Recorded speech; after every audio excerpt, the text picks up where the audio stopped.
If you want to be successfully unemployed, there are a few steps that you need to take, but at the same time, I actually had to take these steps as well. And I'm going to walk you through the process of what I did so that you can learn how you can be successfully unemployed as well. What's up, guys? Dustin Heiner here with Master Passive Income. Now, all my life, I wanted to be successfully unemployed. I wanted to be independent. I don't want to have to worry about somebody else giving me money or working an hour, giving me money, and then being able to pay my bills. I didn't want that. I actually wanted to make sure that I had money coming myself. And what happened to me was I was working a regular 9-to-5 job. Things were going fine. My wife and I were having 4 kids, and eventually I actually got laid off. I'm going to fast forward the story a little bit because I want to get to how you can become successfully unemployed. But my goal was to be able to provide for my family and not work for somebody else, be able to travel the world, do whatever I want. But I was working a 9-to-5 job. I was living just over broke. That's your job. Now you might be doing the same thing. And as I was working that job, I realized that I had a goal, a desire to quit and not work for somebody else. But I knew there was a problem. The big problem was I needed money. We all need money to be able to pay for our bills.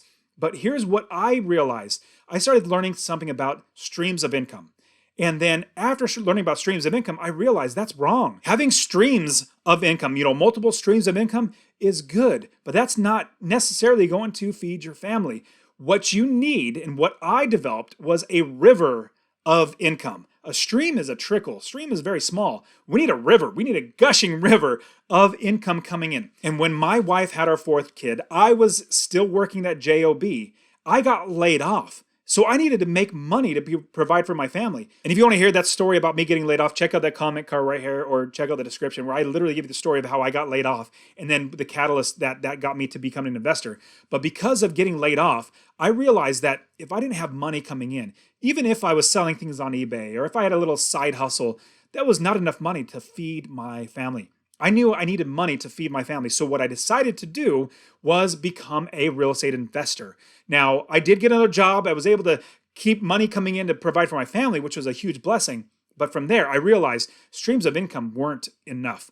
I need a river of income because right now, your job is your river of income. That's where the most of your money comes in. You need to replace that with something like real estate. Now, I bought rental property after rental property. Eventually, I had 30 plus properties, and I was like, man, I don't need to work anymore. Let me give you an example of how this worked out. I knew I needed $4,200 a month in expenses taken over by my income. I basically needed that much in income. So I worked out the math. It's super simple. If you buy one rental property, that makes you $250 a month in passive income. That's where you don't work and you still make money.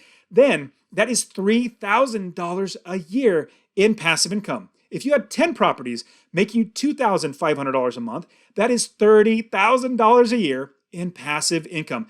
20 properties is $5,000 a month. That is $60,000 a year in passive income without working. More than likely, you can absolutely quit your job. If you have $60,000 of extra money, passive income, without working, more than likely you can quit your job. That's what I did. I realized I had a river of income from all of my rental properties, and that's the minimum. $250 is the minimum amount that I make from every property. Some properties make me $500, $600, $800, even $1,000 in passive income because over time, rents just keep going up. And over time, even the appreciation, the value of the house goes up. So I refinance it. I pull the cash back out to buy another property, recycle that money over and over again. So when you have streams of income, you have a trickle coming in, but you need a river. But now, after you have that river, this is what I did.